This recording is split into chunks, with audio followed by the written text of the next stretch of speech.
Hello, hello, and welcome to the Rock Metal Podcast. I'm your host, John Harris, and today on Rock Metal Podcast, we have Dying Wish, and they have a new album called Fragments of a Bitter Memory. This was released on October 1st via Sharp Tone Records.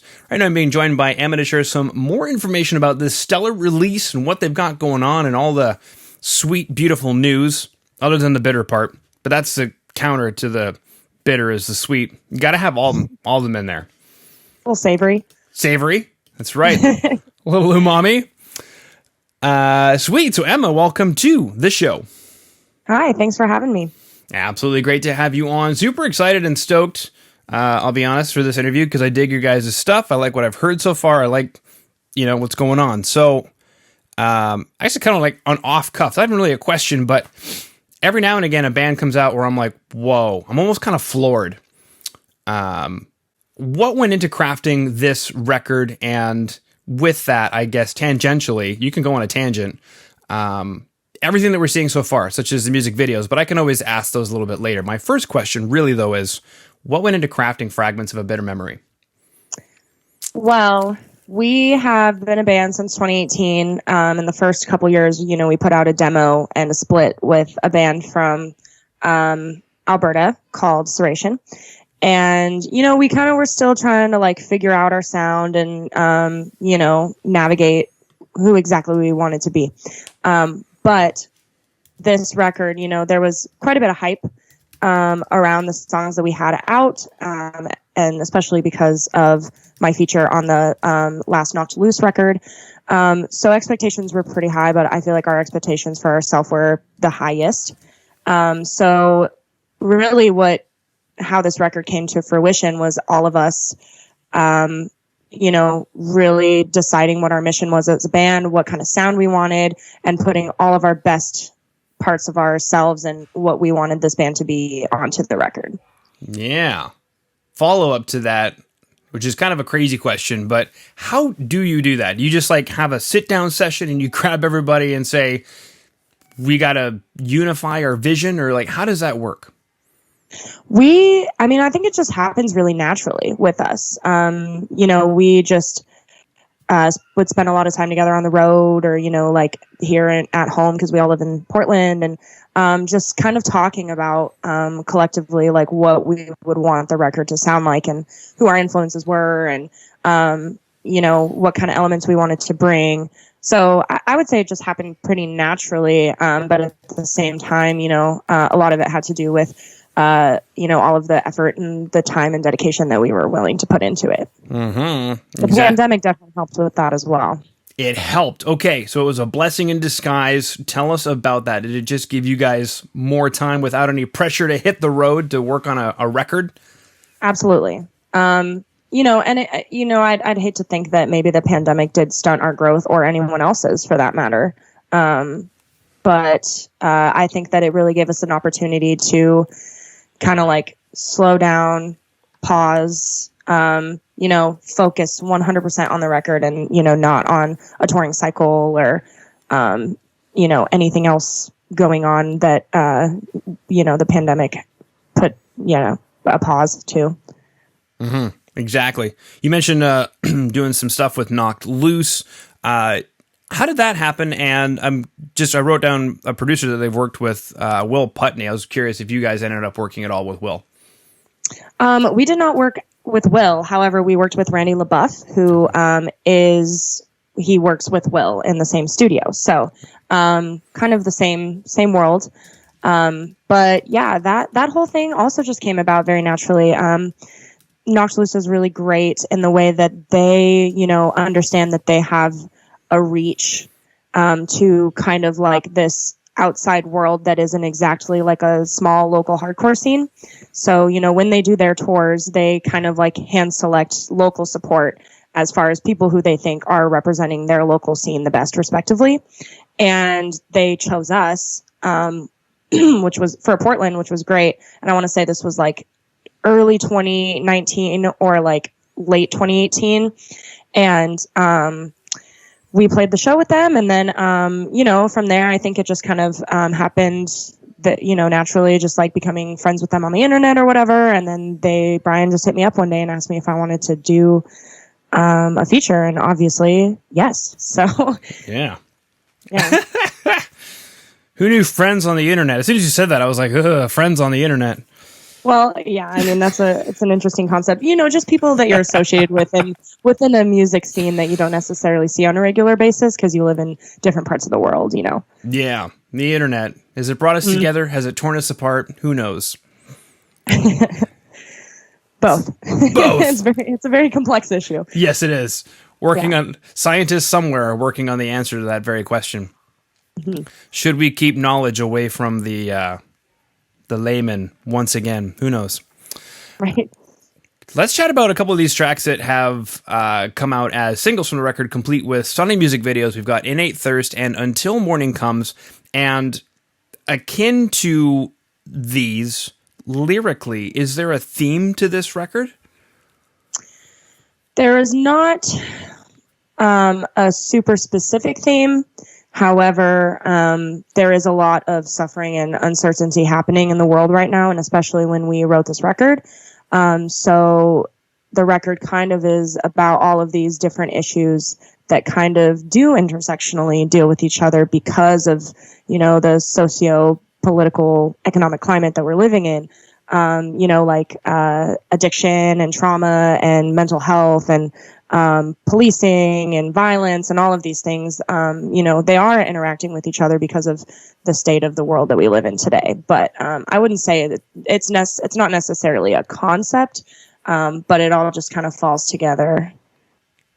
Mm-hmm. Yeah. So then this record is pretty fresh in that I don't want to call it a pandemic record, but like it's the events, especially coming from the news, because coming from, you mentioned Alberta earlier. I'm in Alberta. Mm-hmm. I mean, Portland looked great. Yeah, shout out. Portland looked crazy last year. Yes. I mean, I think that there was a lot of negativity in the media about Portland because we have a pretty big anti-fascist community, and there's a lot of anarchists here and stuff like that. So I feel like that was a focal point and kind of erased a lot of the really positive things that are happening here, like our mutual aid and the growing community aspect that we have here. But yeah, I mean, it was very intense, and it's still happening now to this day. So okay, yeah. Yeah, because I made those two connection points in my mind when I saw the first bit of Dying Wish coming out. I was like, oh, Portland. Oh, they're angry. Mm-hmm. Sure are. Yeah. No doubt about that. They got some stuff going on there. That's cool. Innate Thirst. I guess my question is kind of a boring question, but maybe not. What is this track about, Innate Thirst? And take us through the video, too, as well. So Innate Thirst is kind of written about virtue signaling and people who kind of co-opt movements for their own personal gain, which is something that we see a lot here in Portland, especially last year as these uprisings were happening and people taking advantage of these platforms that they could potentially have to either make money or make a name for themselves or whatever. So it's kind of about that. And the video, I mean, this was just like a very basic, we did it in, I think, April of last year. So we were like lockdown, you know what I mean? As lockdown as it got.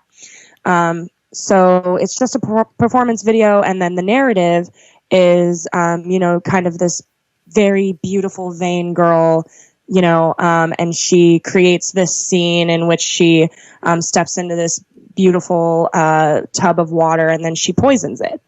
So that was kind of the, it's very vague, but it also, that's how it, aligned with the story that we were trying to tell. Yeah. No, I get it. At least I think I get it. Yeah. In a world where so many people think that they have their own thing, how true is that when we all share the same water, the same air, the same sun, the same planet? I would say that we're sharing everything, and the concept of what is mine and what is yours is a very fragile human experience and an almost invention. That is deep. I know. I'm sorry. Yeah. No, that's great. That's gonna add. That's some food for thought. I'm gonna lay awake tonight thinking about that. It's awesome. Yeah. I just thought that somebody was like, "Hey, that's mine." I was like, "All right. Did you want some of your oxygen back too?" I'm sorry. Right. Yeah. Cool. Wow. I know. Poisoning the water that we're all in just for your own personal gain. Well, bit. you heard it here on the Rock Metal Podcast. Now, Until Morning Comes, similar thing. What's this bad boy about? Or bad girl? What's this track about? And take us through the video. Until Morning Comes was written in the studio, and that song actually had a friend tragically pass away. And so that song is written about that. However, it also happened the same week that Riley Gale from Power Trip had passed away. So, combined with the pandemic and how death just like felt so present in my life and so many others, I just felt really compelled to write a song about, loss like that. And then the music video is, this guy and a girl, friends or whatever, however you want to interpret it. And they're just like, kind of like wandering around the forest. And then suddenly he disappears and she's chasing after him. And then she like stumbles upon his grave. And it's kind of just like one of those things where you don't know what you have until it's gone. Because that was kind of the realization I came to when I had lost my friend was like, I didn't go to his wedding because I was on tour. And you know what I mean? Like I felt guilty for not being aware of what our friendship was until he had passed. So, yeah, I got nothing. Well, other than condolences, obviously. Oh, thank you. I appreciate it. Yeah. Otherwise, I have no deep thoughts on that one. I'm sorry. That's okay. Yeah. Well, we got to level the field here. Yeah. Yin and yang. You got to have some ups and some downs, some valleys and some non-valleys. What are those things called? Peaks? There we go. Yeah. Correct. Sweet. All right. So today we have chatted about, loosely anyway, not knocked loose, but loosely we chatted about Knocked Loose. We chatted about Will Putney, Randy LeBoeuf. We chatted about the album Fragments of a Bitter Memory, crafting it, deciding what it was going to sound like, look like, feel like, taste like. We got the sweet, we got the bitter, we got the umami. There's some other things in there somewhere. Sweet, bitter, umami. There's two more. Spicy and sour. Is that what it is? Savory. Savory. Mm-hmm. Savory. Okay. Whole palette. Yeah, the whole palette. And with you, Emma, we were able to get the whole palette. We completed the cycle. We chatted about, Innate Thirst and the video. We chatted about Until Morning Comes and the video. Management said 20 minutes. We did it in like 16. Let's go. Boom! We're pros. That's right. Go team. We're good at our jobs. Sweet. Now, we do have a couple minutes. Is there anything I missed that you wanted to chat about that I didn't ask? Anything you want to get out there? Well, our record comes out on October 1st via Sharp Tone Records. It's Fragments of a Bitter Memory. We're doing a tour cycle with Motionless in White and Silent Planet, and we're also doing a tour cycle with the Acacia Strain. And you never know. Maybe we'll go to Canada next year. Woo! Yeah. It's fabulous. I'll get myself on the list, and I'll be backstage, and I'll say hi, and we'll do Please do. Sweet. Okay. Yeah. Awesome. Well, yeah. If you're listening in on Spotify, Apple Music, you're watching on the website, rockmetalpodcast.ca, or on YouTube, down in the show notes below, you'll be able to check out today's notes, which would be their website, dyingwishofficial.com, and the links for the two music videos that we chatted about, Innate Thirst and Until Morning Comes. Just as Emma said, record Fragments of a Bitter Memory, available on October 1st. So if you're listening to this interview, now, at the time of recording, not available, but by the time it's released, it'll probably be around that time. So head over to wherever you consume music and consume it. Please, for the love of God. Yes. Yes. So Emma, thank you so much for coming on to the Rock Metal Podcast today. Awesome. Thanks for having me.